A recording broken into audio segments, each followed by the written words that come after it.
बिस्मिल्लाहिर्रहमानिर्रहीम। अस्सलाम वालेकुम। आपका दोस्त सलमान हैदर। दुआ है परवरदिगार से कि उसने आपको और आपके अहले खाना को अपनी हिफ्ज़ो अमान में रखा। वो रात गए जनरल कमर जावेद बाजवा की इमरान खान साहब के बहुत क्लोज, बहुत करीबी फैमिली रिलेशन वाले दोस्त से एक मुलाकात हुई है। उस मुलाकात में पता नहीं कोई लीगल एस्पेक्ट्स हैं, कोई माफ़ी तलाफ़ी है, कुछ इंटरेस्टिंग चीज़ें मेरे सामने हैं जो मैंने आपको बतानी कि इस मौके पर रात गए खुद दरख्वास्त करके वो जो मुलाकात की गई है उसके इनसाइट्स क्या है और क्या चीज़ें हैं कि शायद कोई रिकॉर्ड क्लियर करना चाहते हैं, कोई पॉइंट क्लियर करना चाहते हैं, क्या चीज़ें वो तो डेफिनेटली इस ब्लॉग के आखिर में मैंने आपके साथ शेयर करी। दीगर कुछ अहम खबरें, हुकूमत के अहम इत्तेहादियों ने बाकायदा तौर पर मुस्ताफ़ी होने का, हुकूमत के इत्तेहाद से इरादा होने का ना सिर्फ फैसला कर लिया बल्कि इस सिलसिले में एक कदम और भी आगे गया है।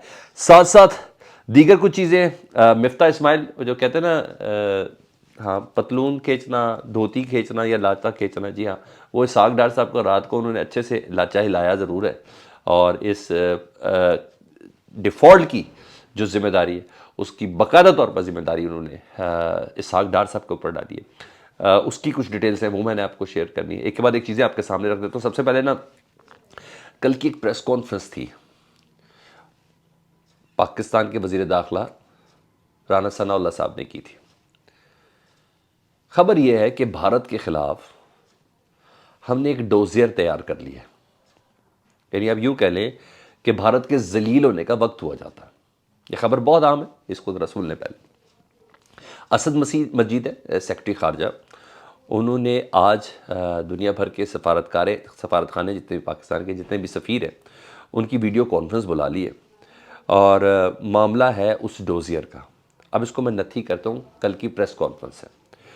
वो राना सनाउल्लाह साहब ने एक प्रेस कॉन्फ्रेंस की जिसमें उन्होंने जौहर टाउन बम धमाके के हवाले से उन्होंने बताया कि हमने सारा नेटवर्क पकड़ लिया और ना सिर्फ नेटवर्क पकड़ लिया बल्कि उन्होंने बताया कि शुरू के 8 से 10 दिन के अंदर हम तमाम लोगों तक पहुंच भी गए हुए थे, कुछ की गिरफ्तारियां भी हुई थी और ये 2021 के अंदर ये जौहर टाउन धमाका हुआ था हाफिज़ सईद साहब के घर के बाहर।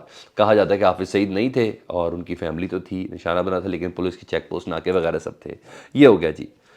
अब जिस डोजियर से मुतल्लिक मैं आपको बता रहा हूँ, हैरान कुन चीज़ें। अच्छा, कल उस प्रेस कॉन्फ्रेंस में 2 किरदारों के भी नाम सामने आए। एक आया बबलू श्रीवास्तव कि वो इंडिया की एक जेल के अंदर मौजूद है। ये बेसिकली हाफिज़ सईद पर हमले का, जौहर टाउन धमाके का बेसिकली मास्टरमाइंड था।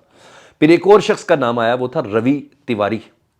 जी हाँ, ये दुबई में होता है, यूएई के अंदर होता है और ये पाकिस्तान में जो लोग दहशतगर्दी के अंदर मुलविस थे उनका हैंडलर था या आप ये कह लें कि उनका ऑपरेटर था और 1 करोड़ समथिंग डॉलर इस बंदे की तरफ से ही सारी इन्वेस्टमेंट हुई थी उन लोगों के ऊपर। फिर ये जाके धमाका हुआ था।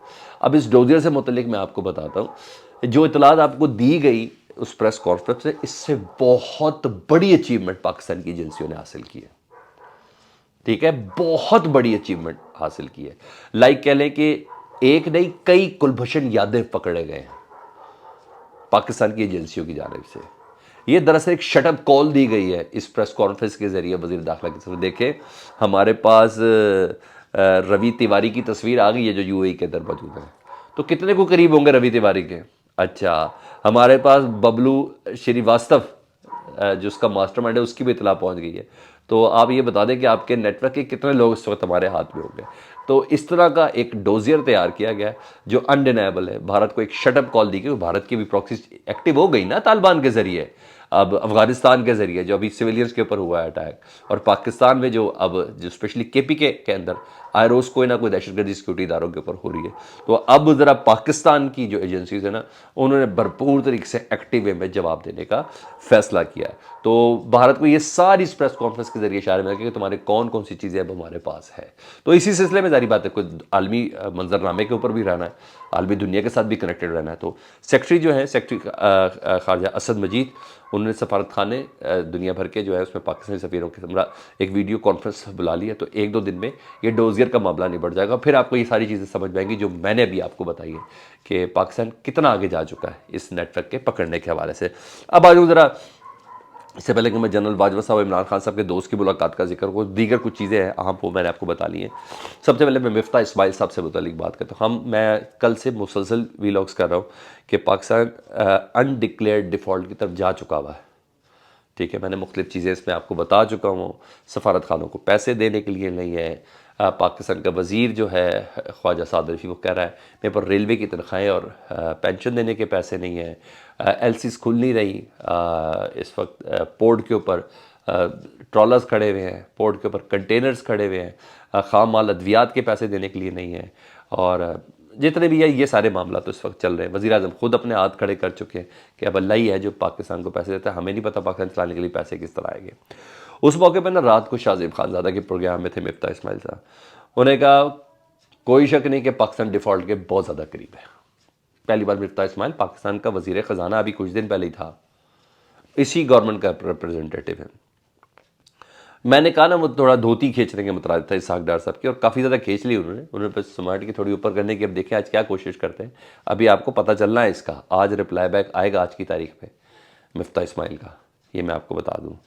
उन्होंने कहा IMF के ऊपर तनकीद नहीं करें। इसहाक डार साहब कर रहे हैं ना, हम जाएंगे नहीं IMF के ऊपर, अगर ऐसा हुआ तो हमने किसी से डिक्टेशन नहीं लेनी है, मेरे पास दूसरी ऑप्शन भी है। उन्होंने कहा प्लीज़ ऐसी फनकारियाँ लगाने की ज़रूरत नहीं है, ये सियासी पॉइंट स्कोरिंग ना ही करे तो बेहतर है, और अपना सियासी किरदार बनाने की कोशिश करना करें, कद बढ़ाने की कोशिश ना करें। ये हकीकत है, इसको मान लें कि पाकिस्तान डिफ़ॉल्ट के करीब है, और IMF के किरदार पर तनकीद करने से बेहतर है कि आप अपने किरदार को देखें, ये हुकूमत अपने गरिबान में झांक के देखें। उन्होंने कहा अगर ये जो IMF से राब्ता कटा हुआ है, अगर ये राब्ता कटा रह गया तो दीगर इदारे ख़तरे में पड़ जाएंगे। ये मुस्लिम लीग नून का ही वज़ीर ख़जाना मुस्लिम लीग नून की ही हुकूमत को ये कह रहा है।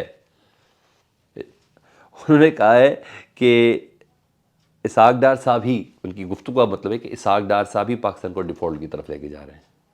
इसहाक डार साहब के ही मामला कंट्रोल में नहीं है। कहते हैं इसहाक डार साहब को ओपन मार्केट पे यकीन नहीं है, मुझे ओपन मार्केट पे यकीन है कि ओपन मार्केट में डॉलर कितने का मिल रहा है, वो तो 255 तक का नहीं मिल रहा। आप बेशक कहते रहे 224 225 का इंटर बैंक के अंदर है, ओपन मार्केट जिसमें आवाम को मिल रहा है। तो फिर अगर ओपन मार्केट में 255 का मिल रहा है तो बैंकिंग सेक्टर के जरिए कौन बाहर से रेमिटेंस भेजेगा?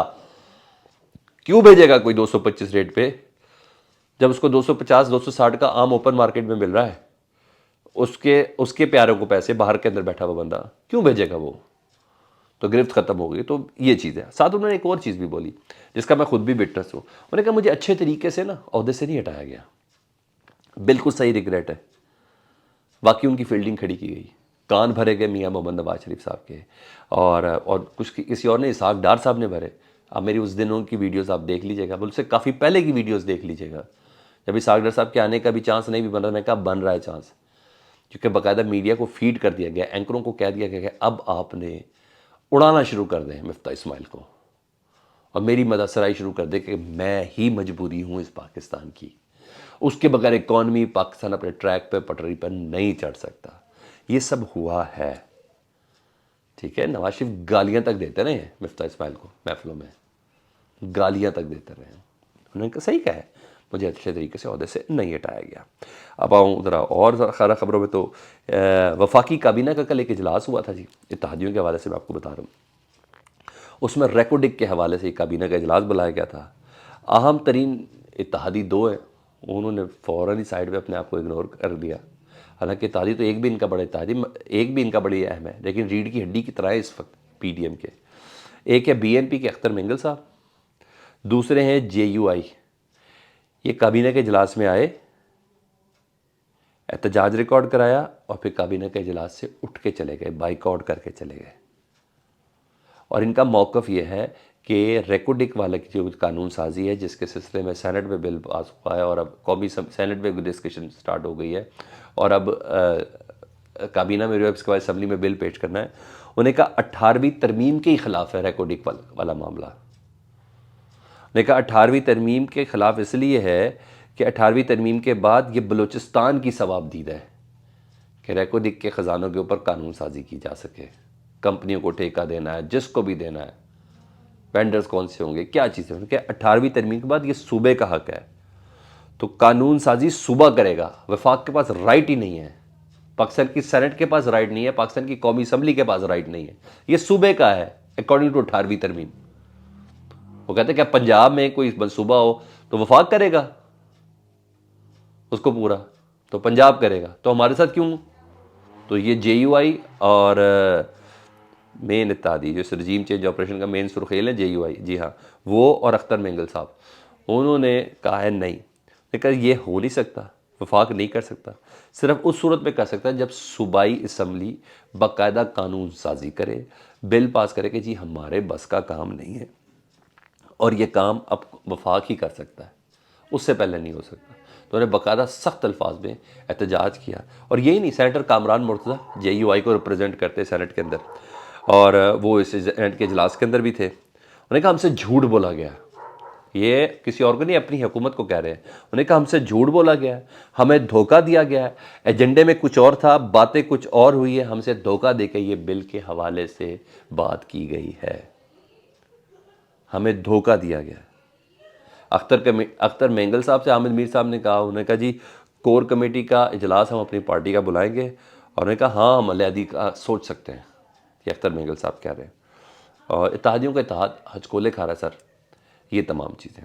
अब आखिर में आ जाऊँ जी, जनरल बाजवा साहब आर्मी चीफ, साबिक आर्मी चीफ, उन्हें इमरान खान साहब के एक दोस्त से मुलाकात की, साकिब निसार चीफ जस्टिस साबिक चीफ जस्टिस ऑफ पाकिस्तान, मुलाकात की 1 घंटा मुलाकात की। एक दाद सहाफ़ी इसको कन्फर्म भी कर रहे हैं, 1 घंटा ये मुलाकात है। और कहा जा रहा है कि जनरल कमर जावेद बाजवा ने फरमाइश करके 1 घंटे का वक्त लिया है जनरल साकिब, और sorry chief justice Saqib Nisar से फरमाइश की कि मुझे 1 घंटा आपका वक्त चाहिए।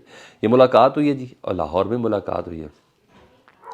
अहम बातें बताऊँ कैसे, क्या सियासी मुस्तकबिल, वो तो कह रहे हैं मैं अब तो गुमनामी की ज़िंदगी में जा रहा हूँ, तो कोई सियासत के अंदर तो आने का उनको कोई प्लान है नहीं है।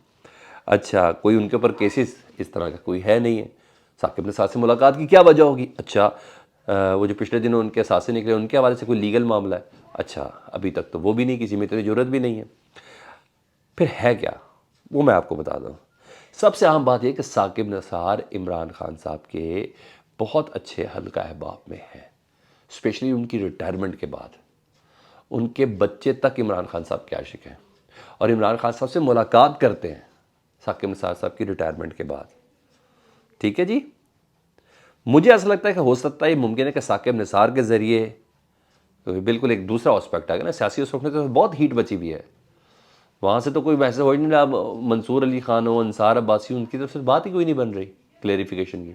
अब किसी दोस्त के पास जाना है, तो जनरल बाजवा साहब अपने इमरान खान साहब के दोस्त के पास गए, शायद हाथ हल्का रखने का, शायद मैं कह रहा हूँ, पैगाम दिया हो, और ताल्लुकात के हवाले से, उसको बेहतरी के हवाले से कोई पैगाम किया हो, मौजूदा सूरत हाल में हीट को कम करने के हवाले से किया। वो खान साहब तो अब हर इंटरव्यू में NR2, रजीम चेंज ऑपरेशन, इन तमाम चीज़ों को ज़िम्मेदार ना जनरल बाजवा साहब को कह रहे हैं। डबल गेम खेली है, सब किए, ये सब कुछ वो नहीं कोई कह रहे हैं। तो मुझे ओहदे से और इन सब के अलावा मुर्दे जाम वही था, शायद जनरल बाजवा साहब कुछ करेक्शन करवाना चाहते हो इमरान खान साहब की, कोई मैसेजिंग भिजवाना चाहते हो। बहरहाल ये अहम मुलाकात है, नहायत गैर ज़रूरी मुलाकात थी, सिर्फ 2 + 2 = 4 के हवाले से देखो, अनटिल अनलेस कि इमरान खान के दोस्त से जनरल बाजवा साहब ने फरमाइश करके 1 घंटे की मुलाकात की। फीडबैक से मुतालिक ज़रूर आगाह कीजिएगा, चैनल देखें तो सब्सक्राइब कर दें, इसके लिए बटन दबा दें रेड वाला। अल्लाहुम्मा सल्ली अला मुहम्मद व आले मुहम्मद।